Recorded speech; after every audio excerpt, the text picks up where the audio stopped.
আসসালামু আলাইকুম প্রিয় দর্শক, আমি হাসিব মারজান আপনাদের সবাইকে আমন্ত্রণ জানাচ্ছি চ্যানেল আই সংবাদে। আর বিস্তারিত সংবাদের শুরুতেই জানিয়ে দিচ্ছি ফ্রেশ আটা, ময়দা, সুজি সংবাদ শিরোনামগুলো।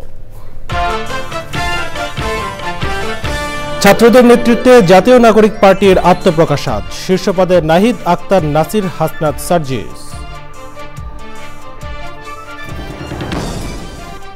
নতুন দলের আত্মপ্রকাশ উপলক্ষে মানিক মিয়া এভিনিউতে জড়ো হচ্ছেন শিক্ষার্থী তরুণরা, শুভেচ্ছা জানাতে যোগ দেবেন বিভিন্ন দলের নেতা।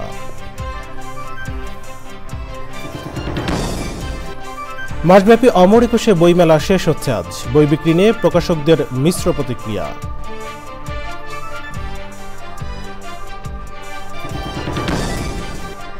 এবং কিছুক্ষণের মধ্যে চ্যাম্পিয়ন্স ট্রফিতে মাঠে নামছে অস্ট্রেলিয়া আফগানিস্তান, ওয়ানডে বিশ্বকাপে হারের প্রতিশোধের সুযোগ আফগানদের সামনে।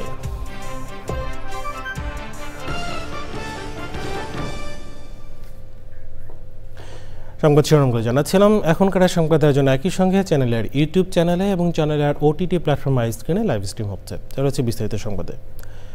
আজ আনুষ্ঠানিকভাবে আত্মপ্রকাশ করছে জুলাই অভ্যুত্থানে নেতৃত্ব দেওয়া ছাত্র জনতার রাজনৈতিক দল ন্যাশনাল সিটিজেন পার্টি এনসিপি বা জাতীয় নাগরিক পার্টি। বিকেল ৩টায় রাজধানীর মানিক মিয়া এভিনিউয়ে সমাবেশের নতুন দলের ঘোষণা দেওয়া হবে। এই দলের শীর্ষ পদে থাকছেন আক্তার হোসেন, নাসিরউদ্দিন পাটোয়ারি, হাসনাত আবদুল্লাহ ও সার্জিস আলম। জনগণকে সাথে নিয়ে দেশের উন্নয়নে একসাথে কাজ করার কথা জানিয়েছেন দলের নেতারা। রিপোর্ট করছেন সাদি মাহমুদ। ছাত্র জনতার গণ অভ্যুত্থানের পরিবর্তিত প্রেক্ষাপটে নতুন রাজনৈতিক বন্দোবস্তের লক্ষ্যে আত্মপ্রকাশ করছে ন্যাশনাল সিটিজেন পার্টি বা জাতীয় নাগরিক পার্টি। আগের দিনই দলের নাম এবং শীর্ষ পদে কারা থাকছেন সে বিষয়ে জানিয়ে দেওয়া হয়েছে। তথ্য উপদেষ্টার পদ থেকে পদত্যাগ করা নাহিদ ইসলাম দলটির আহ্বায়ক হিসেবে থাকছেন। জাতীয় নাগরিক কমিটির বর্তমান সদস্য সচিব ও ডাকসুর সাবেক নেতা আক্তার হোসেন নতুন দলটিরও সদস্য সচিব হিসেবে রয়েছেন। মুখ্য সমন্বয়ক হিসেবে আছেন নাসিরউদ্দিন পাটোয়ারি। বৈষম্য বিরোধী ছাত্র আন্দোলনের সাবেক সমন্বয়ক হাসনাত আবদুল্লাহকে দলটির দক্ষিণাঞ্চলের মুখ্য সংগঠক এবং সার্জিস আলমকে উত্তরাঞ্চলের মুখ্য সংগঠক করা হয়েছে। এছাড়া সামান্থা শারমিনকে জ্যেষ্ঠ যুগ্ম আহ্বায়ক, আব্দুল হান্নান মাসুদকে যুগ্ম সমন্বয়ক ও সালেউদ্দিন সিফাতকে দপ্তর সম্পাদক পদে চূড়ান্ত করা হয়েছে। জ্যেষ্ঠ যুগ্ম সদস্য সচিব পদে আসতে পারেন তাসনিম জারা, নাহিদা সারোয়ার নিভা, মনিরা শারমিন ও নুসরাত শারমিনের মধ্যে যে কেউ। বিএনপি, জামায়াতে ইসলামী সহ ছাত্র জনতার অভ্যুত্থানের শরিক ৩৬টি রাজনৈতিক দলকে আমন্ত্রণ জানানো হয়েছে অনুষ্ঠানে। আমন্ত্রণ জানানো হয়েছে ঢাকায় নিযুক্ত ৫১ দেশের রাষ্ট্রদূত, হাইকমিশনার ও কূটনীতিকদের। তবে ক্ষমতাচ্যুত আওয়ামী লীগ ও ১৪ দলের শরিক এবং জাতীয় পার্টিকে আমন্ত্রণ জানানো হয়নি জাতীয় নাগরিক পার্টির আত্মপ্রকাশ অনুষ্ঠানে। গণমানুষের আকাঙ্ক্ষা পূরণে নতুন দল কার্যকর ভূমিকা রাখবে বলে প্রত্যাশা সাধারণ মানুষের। সাদি মাহমুদ, চ্যানেল আই, ঢাকা। জুলাই গণ অভ্যুত্থানে নেতৃত্ব দেওয়া শিক্ষার্থীদের নতুন রাজনৈতিক দল ন্যাশনাল সিটিজেন পার্টি এনসিপি বা জাতীয় নাগরিক পার্টির আত্মপ্রকাশ আজ। রাজধানীর মানিক মিয়া এভিনিউয়ে বিকেল ৩টায় সমাবেশে দলের আনুষ্ঠানিক ঘোষণা দেওয়ার কথা। সেখানে আছেন শহীদুল্লাহ রাজু, আমরা যাচ্ছি তার কাছে। রাজু, আমরা জানি যে বিকেল ৩টায় সমাবেশে আনুষ্ঠানিক ঘোষণা আসার কথা, তো এখন সমাবেশের প্রস্তুতি কেমন দেখছেন? আর নেতাকর্মীরা কি সমাবেশ স্থলে আসতে শুরু করেছেন?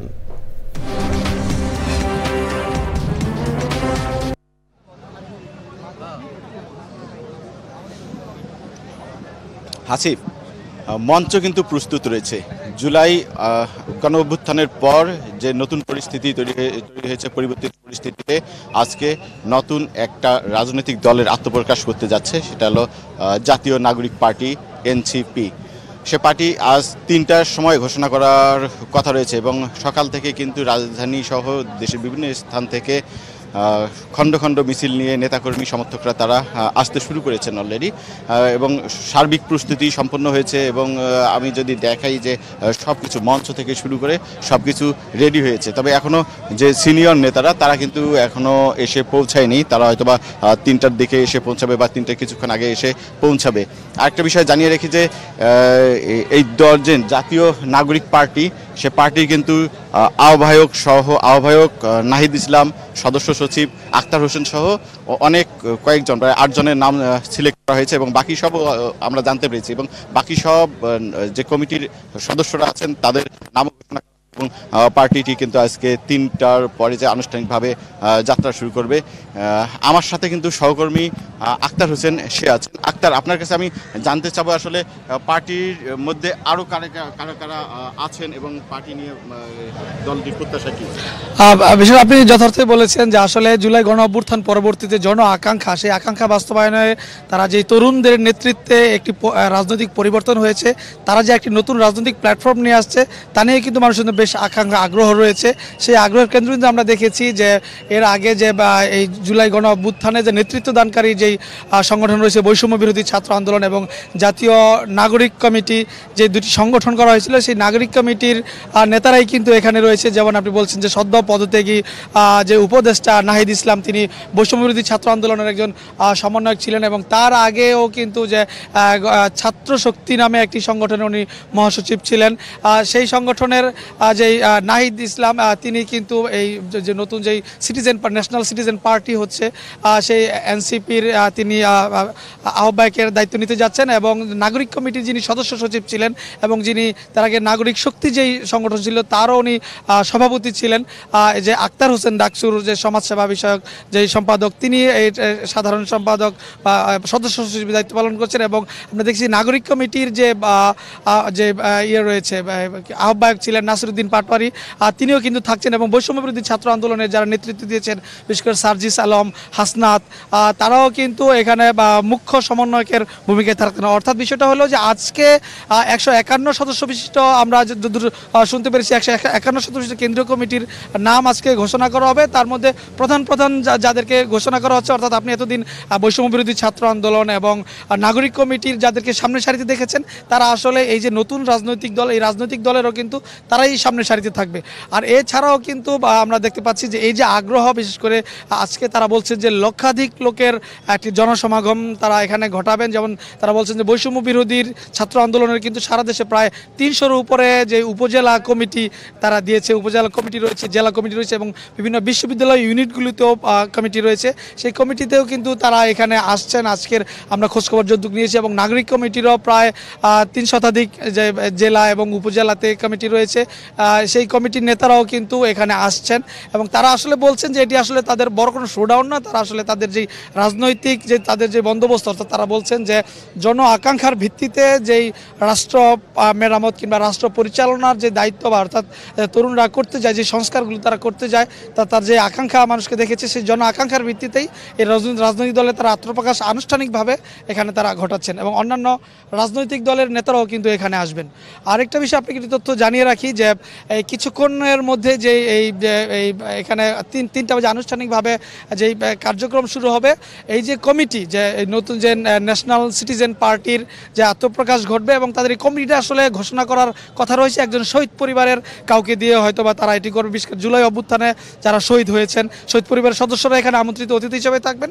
তবে যতদূর শোনা যাচ্ছে যে একজন পরিবারের কেউ এই কমিটি ঘোষণা করবেন। আরেকটা বিষয় আপনার কাছে জানতে চাচ্ছি যে আজকে যারা অতিথি তারা কারা থাকবেন এবং কারা এই পার্টির আত্মপ্রকাশ অনুষ্ঠানে অংশগ্রহণ করবেন বলে আপনি জানতে?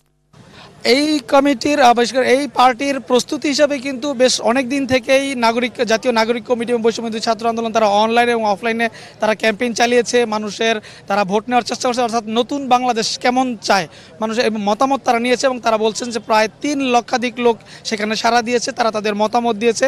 তারা বলছে যে সবাই আসবে এবং রাজনৈতিক দল, বিশেষ করে আওয়ামী লীগ এবং জাতীয় পার্টি ছাড়া সমস্ত রাজনৈতিক দলের নেতৃবৃন্দকে তারা আমন্ত্রণ জানিয়েছে এবং তারা আশা প্রকাশ করছেন যে সকলে আসবেন। বিশেষ করে প্রধান উপদেষ্টা সহ যে বর্তমান যে সরকারের উপদেষ্টাগণ রয়েছে তাদেরকেও তারা আমন্ত্রণ জানিয়েছেন, সুশীল সমাজের প্রতিনিধিদেরকে আহ্বান জানিয়েছেন।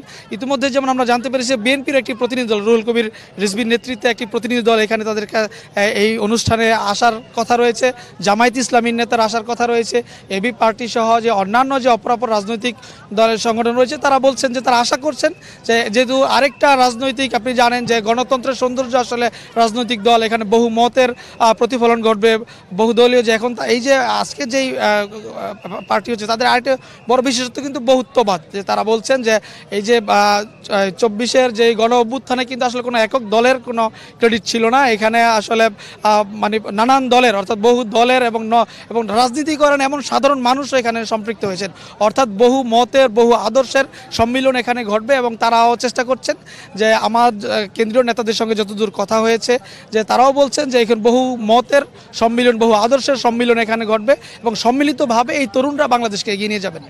আমি কথা বলছিলাম আমাদের সহকর্মী আক্তারের সঙ্গে।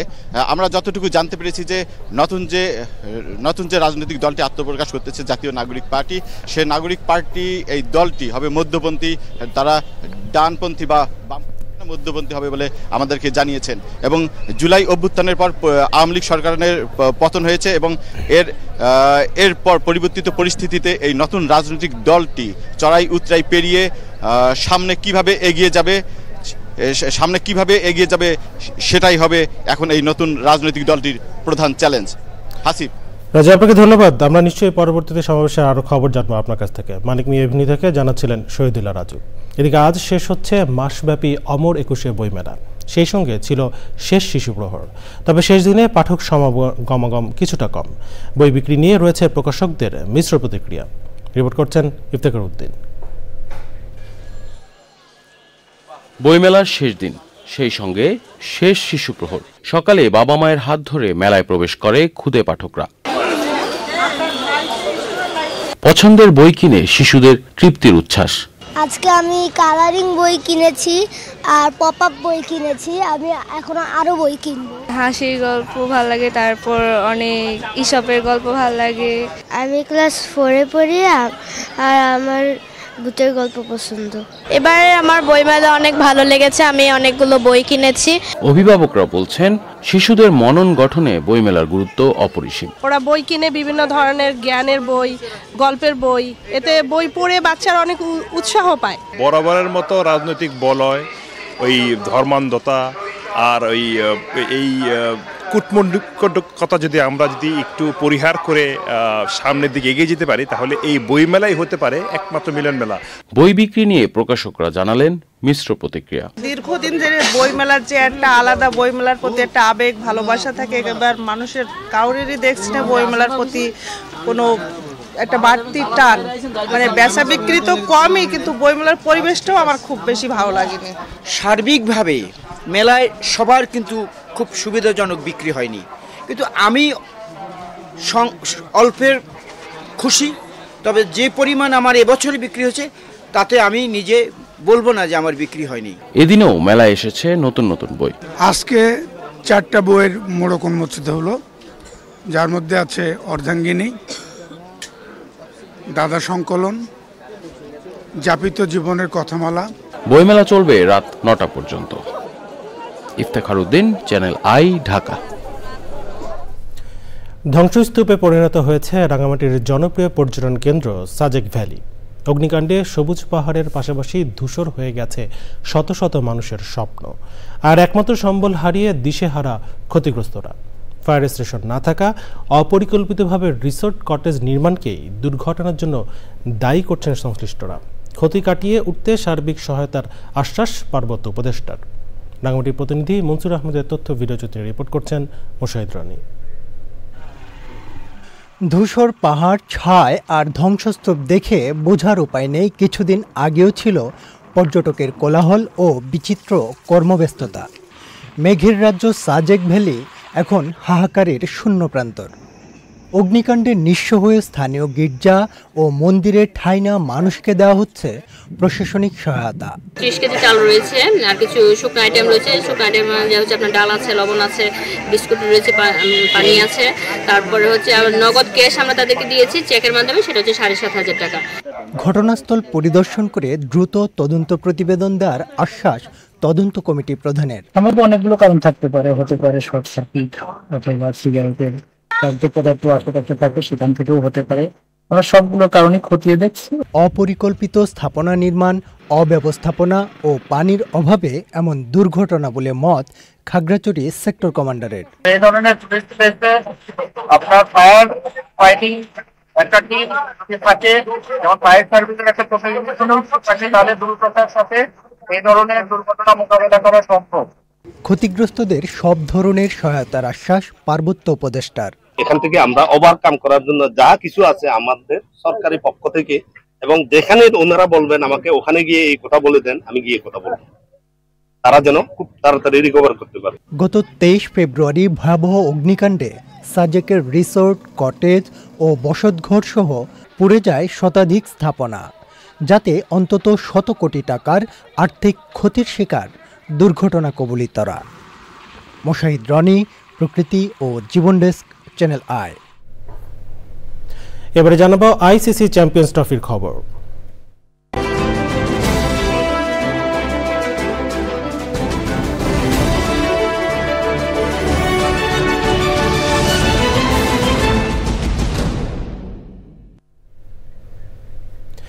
চ্যাম্পিয়ন্স ট্রফির বি গ্রুপ থেকে সেমিফাইনালে ওঠার লড়াই জমিয়ে দিয়েছে আফগানিস্তান।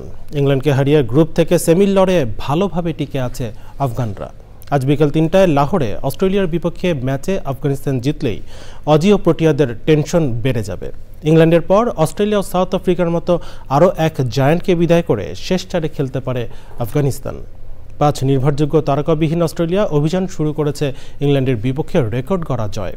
অন্যদিকে লাহোরে ইংল্যান্ডের বিরুদ্ধে অসাধারণ জয়ে 1 বছরের কম সময় আইসিসির পরপর 2 বৈশ্বিক টুর্নামেন্টে সেমিফাইনালের স্বপ্ন দেখছে আফগানরা। গত জুনে টি-20 বিশ্বকাপের পর আরও একটি আইসিসি টুর্নামেন্টে সেমির পথে তারা অনেকটা এগিয়ে যাবে অস্ট্রেলিয়াকে হারালে। 2023-এর ওয়ানডে বিশ্বকাপে অস্ট্রেলিয়ার বিপক্ষে আফগানিস্তানের নিশ্চিত জয় হাতছাড়া হয় অজি ব্যাটার ম্যাক্সওয়েলের অবিশ্বাস্য ডাবল সেঞ্চুরিতে।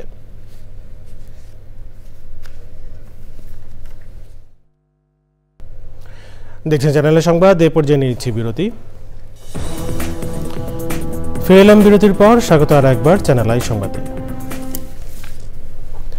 সাইক্লিস্ট, ম্যারাথন সহ ফিজিক্যাল অ্যাক্টিভিটিসগুলো দেশের তরুণ প্রজন্মকে নিয়ে একটি সুস্থ জাতি গঠনে ভূমিকা রাখবে বলে মন্তব্য করেছেন সেনাবাহিনীর প্রধান জেনারেল ওয়াকারুজ্জামান।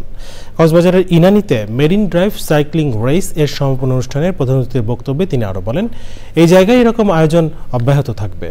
কক্সবাজারের সৌন্দর্য বিশ্বব্যাপী উপস্থাপন এবং সর্বস্তরের সুস্থতার চেতনা জাগ্রত করতে রাইড ফর গ্লোরি বার্তাকে ধারণ করে প্রথমবারের মতো বাংলাদেশ সেনাবাহিনীর 10 পদাতিক ডিভিশন এবং কক্সবাজার জেলা প্রশাসন মেরিন ড্রাইভ রেস 2025-এর আয়োজন করে।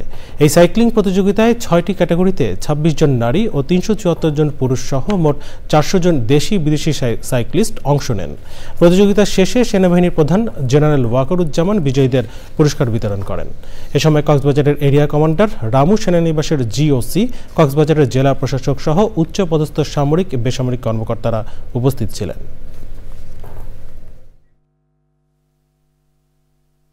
কক্সবাজারে এই সাইক্লিং এর জন্য এটা একটা সুন্দর একটা ফ্যাসিলিটি। এখানে মেরিন ড্রাইভের পাশে এই যে লম্বা রাস্তা, এটা এত ব্যস্তও থাকে না। সকালবেলা আপনারা শুরু করে এখন শেষ করেছেন, তো এখানে এই প্রতিযোগিতা অব্যাহত থাকবে ইনশাআল্লাহ। 2025-এর 21 পদকে ভূষিত সঙ্গীত শিল্পী ফেরদৌস আরাকে সংবর্ধনা দিয়েছে সুধী সংঘ। বৃহস্পতিবার সন্ধ্যায় গুলশানের ক্রাউন প্লাজায় এ সংবর্ধনার আয়োজন করা হয়। সেখানে নজরুল সঙ্গীতে ফেরদৌস আরার অবদান তুলে ধরেন গুণীজনরা।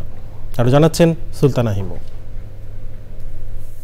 দেশে নজরুল সঙ্গীত জগতে প্রখ্যাত এক নাম সঙ্গীত শিল্পী ফেরদৌস আরা। নজরুল সঙ্গীত অঙ্গনে অসামান্য অবদান রাখায় এবছর তিনি সম্মানিত হয়েছেন 21 পদকে। শিল্পীর এই প্রাপ্তিকে আনন্দ আয়োজনে উদযাপন করেছে সুধী সংঘ। সঙ্গীতের মধ্য দিয়ে নজরুল চেতনা ছড়িয়ে দিতে ফেরদৌস আরার অসামান্য অবদান তুলে ধরেন বিশিষ্টজনেরা। যোগ্য ব্যক্তিদেরকে দিবেন সম্মান, তাহলে রাষ্ট্রেরও সম্মান থাকবে, পদকেরও সম্মান থাকবে। নজরুল সঙ্গীত শিল্পীকে সম্মানিত করা বা সম্মানিত হওয়া মানে যারা নজরুলের গান ভালোবাসেন, নজরুলকে ভালোবাসেন, তাদের সবার জন্য আনন্দের মাত্রাটা একটু বেশি। যে এই দেরিটা যেন না হয়, এবং আমি অত্যন্ত ভাগ্যবান মনে করছি যে অন্তত পক্ষে অবশেষে ফেরদৌস আরা এই সম্মানে ভূষিত হলো। কোনো শিল্পীকে, কোনো শ্রেণীর কোনো শিল্পীকেই যেন তার যোগ্য সম্মান থেকে চ্যুত না করা হয়। আয়োজক ও বিশিষ্টজনদের প্রত্যাশা, ফেরদৌস আরা সঙ্গীতের মধ্য দিয়ে সব প্রজন্মের কাছে অনুপ্রেরণা হয়ে উঠেছেন। 25 বছর উনি আমাদের সাথে ছিলেন, আছেন, আর ওনার অসংখ্য অনুষ্ঠান আমাদের চ্যানেল আইতে প্রচারিত হয়েছে, উনি অর্গানাইজ করেছেন, এখনো করছেন। অনেক অনুষ্ঠানের সিগনেচার টিউন বলি যেটা, ওটা ওনার করা।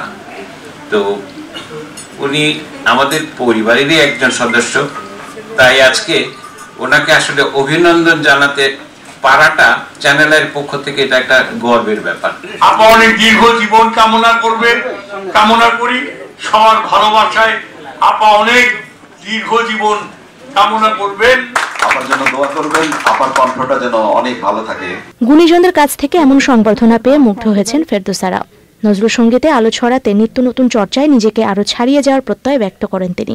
কে আমাকে পিছনে টানলো, সেই মানুষটি আমাদের দেশের জাতীয় কবি কাজী নজরুল ইসলাম, যার এত জনের মুখ থেকে আপনারা একটু একটু শুনেছেন সেই কিশোরী, সেই তরুণীর প্রতি অনেকের অগাধ ভালোবাসা। খুব ভালো একটি মেয়ে, গুণী মেয়ে, ঠিক সময় ঠিক একজনকেই এই পদকটা দেওয়া হয়েছে। এই সকল শিল্পীদের বরণ করার মতো অত ফুল আমরা কোথায় পাবো? এই মাটির ধরনীতে তাদেরকে আমরা বরণ করি। এই আয়োজনে আরো ছিলেন বিশিষ্টজন সহ ফেরদৌসারার পরিবার পরিজনও। সুলতানা হিমু, চ্যানেল আই, ঢাকা। নতুন আত্মপ্রকাশ করা ছাত্র সংগঠন গণতান্ত্রিক ছাত্র সংসদ নিয়ে প্রতিক্রিয়ায় রাজনৈতিক দলগুলো বলছে দল গঠন সবার সাংবিধানিক অধিকার, সেখানে সমমনাদের সমান অংশগ্রহণ নিশ্চিত করার পরামর্শ দিয়েছেন নেতারা। কেউ কেউ বলছেন ছাত্র সংগঠনের প্রকৃত শিক্ষার্থী বান্ধব হওয়া প্রয়োজন। বিস্তারিত জানাচ্ছেন মিথিলা নাজনীন। 52 থেকে 24 প্রতিটি গণতান্ত্রিক আন্দোলনে দেশের ছাত্র সমাজের রয়েছে গৌরবোজ্জ্বল ভূমিকা। বিভিন্ন সময়ে আন্দোলনের ধারাবাহিকতায় ছাত্র জনতার সম্মিলিত অংশগ্রহণে গত জুলাই অভ্যুত্থানে দেশে ক্ষমতার পালাবদল ঘটে। আগামী দিনগুলোতে শিক্ষার্থীদের অধিকার নিশ্চিতে 26শে ফেব্রুয়ারি গঠিত হয় ছাত্র সংগঠন গণতান্ত্রিক ছাত্র সংসদ। নতুন সংগঠনকে স্বাগত জানিয়েছেন সাবেক ছাত্র নেতারা। বাংলাদেশে তো যে কারো রাজনীতি করার অধিকার আসলে আছে, সংবিধান আমাদেরকে রাজনীতি করার অধিকার দিয়েছে। নতুন যে যাত্রা শুরু হয়েছে এটাকে আমরা অ্যাপ্রিসিয়েট করি। তো আমরা প্রত্যাশা করি যে এই দলটা বিপ্লবকে ধারণ করবে। তবে প্রথম দিনে ঘটে যাওয়া অনাকাঙ্ক্ষিত ঘটনায় সংগঠনটি আদৌ শিক্ষার্থীদের প্রত্যাশা পূরণ করতে পারবে কিনা তা নিয়ে প্রশ্ন রেখেছেন অনেকে। শুরুটাতেই আমার কেন জানি মনে হচ্ছে বড় একটা ধাক্কা দিয়েছে ছাত্র সমাজকে। তাদের মধ্যে যে মারামারি কেন, যারা বেসরকারি বিশ্ববিদ্যালয়ের শিক্ষার্থী তাদেরকে গুরুত্বপূর্ণ কোনো পদ দূরে থাকা কোনো পদে রাখা হয় নাই। যে কোনো দল গঠনে কাউন্সিল সহ যে ধরনের শর্তাবলী রয়েছে তা মেনে চললে অনাকাঙ্ক্ষিত পরিস্থিতি এড়ানো সম্ভব বলে মনে করেন সংশ্লিষ্টরা। যে একটা দল যদি গঠন করতে হয় তাহলে প্রথমে যে কয়জন একত্রিত হয়, হয়তো প্রথমে তাকে একটা করতে হয় যে আমরা একটা ঘোষণাপত্র গঠনতন্ত্র তৈরি করলাম, আমাদের সুনির্দিষ্ট লক্ষ্য কি, উদ্দেশ্য কি, পরে ওই দলের সদস্য কি হবে নির্ধারণ করতে হয় এবং সেই সদস্য নির্ধারণ করে তাদের মতামতের ভিত্তিতে ঘোষণাপত্র গঠনতন্ত্র নির্বাচন করা এবং নেতৃবৃন্দ নির্বাচিতভাবেই করা দরকার বলে মনে করি। সংগঠনটি যেন প্রকৃত অর্থে শিক্ষার্থী বান্ধব হয় সে প্রত্যাশা সবার। Mithila Nazneen, channel I, Dhaka. শাপলা চত্বরে হেফাজতে ইসলামের সমাবেশে হত্যাকাণ্ড নিয়ে ছায়া সংসদ বিতর্ক প্রতিযোগিতা হয়েছে। সকালে রাজধানীর বাংলাদেশ চলচ্চিত্র উন্নয়ন কর্পোরেশনে বিতর্কের আয়োজন করে ডিবেট ফর ডেমোক্রেসি। অনুষ্ঠানে প্রধান অতিথি ছিলেন প্রধান উপদেষ্টার প্রেস সচিব মোহাম্মদ শফিকুল আলম। এই সময় বক্তারা বলেন, মতিঝিলের শাপলা চত্বরে 5 মে গভীর রাতে যৌথ বাহিনীর অভিযানে যে হত্যাকাণ্ড ঘটেছিল তা দেশের ইতিহাসে এক কলঙ্কময় অধ্যায়। প্রতিযোগিতায় তামিরুল মিল্লাত কামিল মাদ্রাসা ও তানজিমুল উম্মাহ আলিম মাদ্রাসার বিতার্কিকরা অংশ নেন।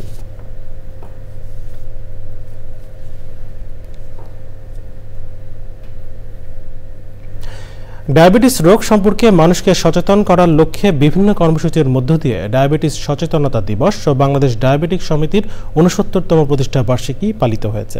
এ উপলক্ষে বারডেম অডিটোরিয়ামে আলোচনা সভায় প্রধান অতিথি ছিলেন জাতীয় অধ্যাপক AK আজাদ খান। অনুষ্ঠানে নির্বাচিত ডায়াবেটিস রোগীদের প্রাইজ বন্ড ও ক্রেস্ট দেওয়া হয়। এবার ডায়াবেটিস দিবসের প্রতিপাদ্য ছিল ডায়াবেটিস ঝুঁকি জানুন, শনাক্ত করুন, পদক্ষেপ নিন।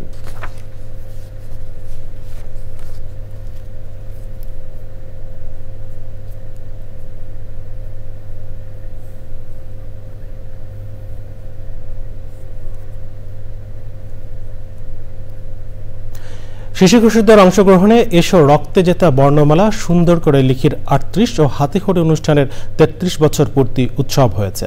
সকালে রাজধানীর কেন্দ্রীয় শহীদ মিনারে অনুষ্ঠানের আয়োজন করে কারক নাট্য সম্প্রদায়। এ সময় প্রাথমিক বিদ্যালয়ের শিক্ষকদের সম্মাননা দেওয়া হয়। অনুষ্ঠানে কারক নাট্য সম্প্রদায়ের সাধারণ সম্পাদক শঙ্কর সাউজাল এবং অন্যরা ছিলেন।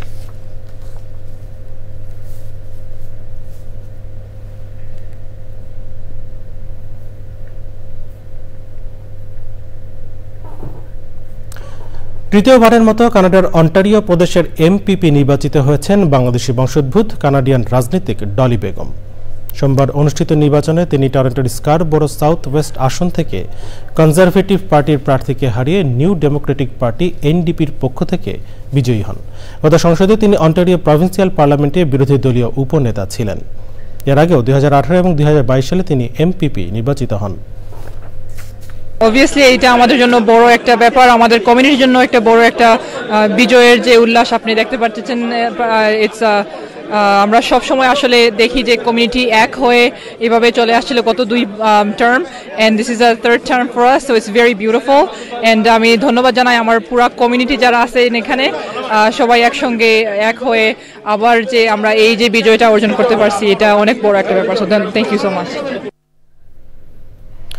গাজায় ধ্বংসস্তূপের ভেতর থেকে আরও 17 মরদেহ উদ্ধার করেছেন উদ্ধারকর্মীরা।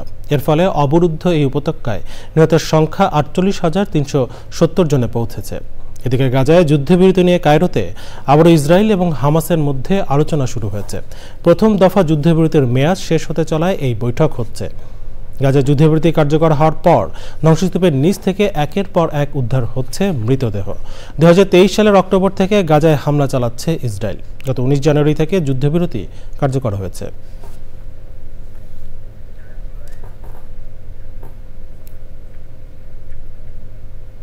এবারে রয়েছে নিটল টাটা কৃষি সংবাদ।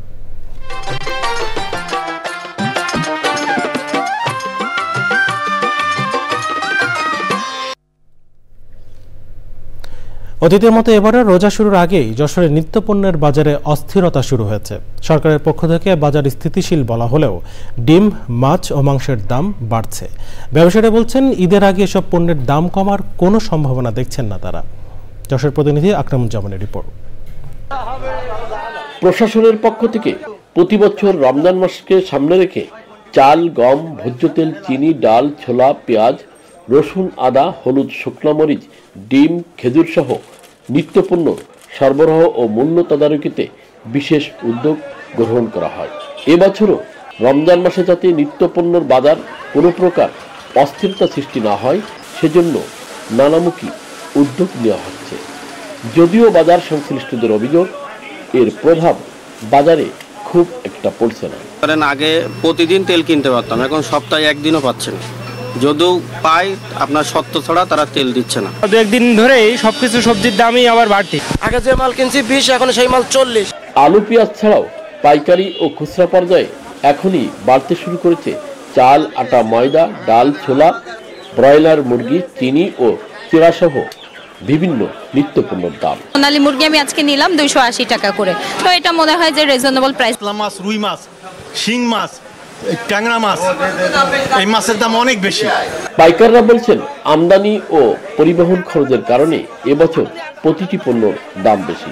এজন্য রোজায় পণ্যের দাম কিছুটা চড়া থাকতে পারে। গ্রামের বাজার থেকে কিনি, চুরমন কাটে 7 মাইলে বাজারে কোনো মালই ওঠেনি, কারণ খেতে নেই, তাহলে উঠবে করতে, সেই পরিস্থিতি একটু দাম বাড়ছে। বাজার সংশ্লিষ্টরা জানান নিত্যপণ্যের বাজার নিয়ন্ত্রণে বাজার মনিটরিং কমিটির তৎপরতা না বাড়লে সামনে পরিস্থিতি আরও অবনতি হতে পারে। যশোর থেকে আকরামুজ্জামান, চ্যানেল আই। এখন দেখবেন প্রকৃতি সংবাদ।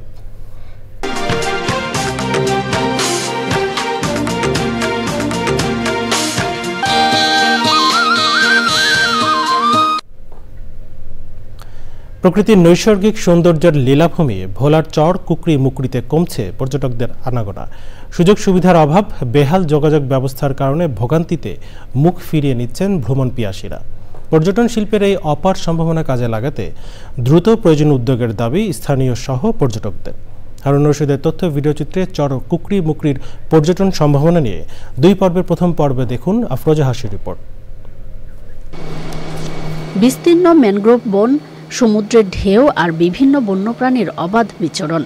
ভোলার চর কুকরিমুকরিতে অপার সৌন্দর্য ঢেলে দিয়েছে প্রকৃতি। ইট পাথরের নগর ছেড়ে এমন নির্মল প্রকৃতির টানে অনেকেই ছুটে আসেন চর কুকরিমুকরিতে। সবুজ শ্যামল পরিবেশ, নির্মল বাতাস আর সাগর তীরে পাখির কলরব মন জয় করে নেয় প্রকৃতিপ্রেমীদের। তবে পর্যটকদের জন্য বিশ্রামের স্থান, খাবার, উন্নত যোগাযোগ ব্যবস্থা কিংবা আবাসন সুবিধা সহ প্রয়োজনীয় অনেক কিছুই নেই এখানে। সুন্দর একটা আপনার পল্টন হস্টেল হইলে দেখা গেছে যাত্রী ওঠানামা খুব ভালো হবে, বেশি বেশি পর্যটকরা উঠতে নামতে খুব সুবিধা পাবে। 10 টাকার ভাড়া এখানে 50 টাকা চায়। দেখা যাচ্ছে কি আমরা 5 জন উঠলাম 500 টাকা গাড়ি ভাড়া চাবে। যানবাহন চলাচল ব্যবস্থাটা একটু উন্নত হয় তাহলে পর্যটকরা আসবে। যদি হোটেল বা রিসোর্ট হয় তাহলে হচ্ছে ভ্রমণ পিপাসুরা আরো আসবে। পর্যটন শিল্পের বিকাশে সমন্বিত উদ্যোগ নেওয়া জরুরি বলছেন সংশ্লিষ্টরা। এখানে যাতায়াত করে চরপেশনের সাথে একটা কোঅপারেশন করার জন্য লঞ্চঘাটটা একটু ভালো করার দরকার। অনিন্দ সুন্দর চর কুকরিমুকরির পর্যটন সম্ভাবনা কাজে লাগাতে দ্রুত কার্যকর উদ্যোগ না নিলে একদিকে পর্যটকরা যেমন আগ্রহ হারাবে, তেমনি দ্বীপটি এক নিঃসঙ্গ ভূখণ্ডে পরিণত হবে আশঙ্কা সংশ্লিষ্টদের। আফরোজা হাসি, প্রকৃতি ও জীবন ডেস্ক, চ্যানেল আই। জানাবো খেলার খবর।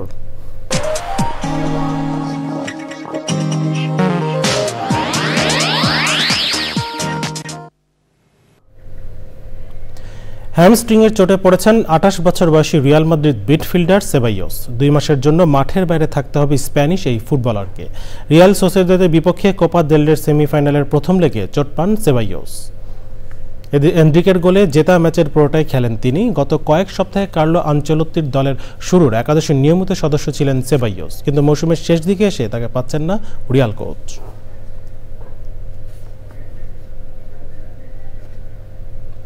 সংবাদ শেষ করবো, তবে যাবার আগে ফ্রেশ আটার ময়দা সুজি সংবাদ শিরোনামগুলো জানিয়ে দিচ্ছে আরো একবার। ছাত্রদের নেতৃত্বে জাতীয় নাগরিক পার্টির আত্মপ্রকাশ আজ। শীর্ষ পদে নাহিদ আখতার, নাসির, হাসনাত সার্জিস।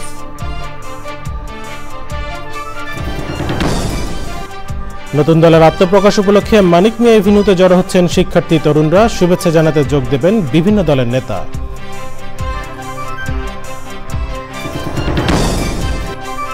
মাসব্যাপী অমর একুশে বইমেলা শেষ হচ্ছে আজ। বই বিক্রি নিয়ে প্রকাশকদের মিশ্র প্রতিক্রিয়া।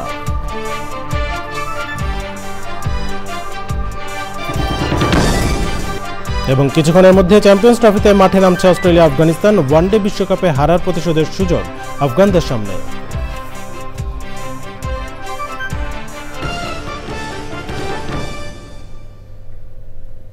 চ্যানেলের সর্বশেষ সংবাদ জানতে ভিজিট করুন চ্যানেলঅনলাইন.com। যুক্ত থাকুন আমাদের সোশ্যাল মিডিয়া প্ল্যাটফর্মগুলোর সাথে। এই ছিল চ্যানেলের সংবাদ এখনকার জন্য। এতক্ষণ সাথে থাকার জন্য ধন্যবাদ সবাইকে।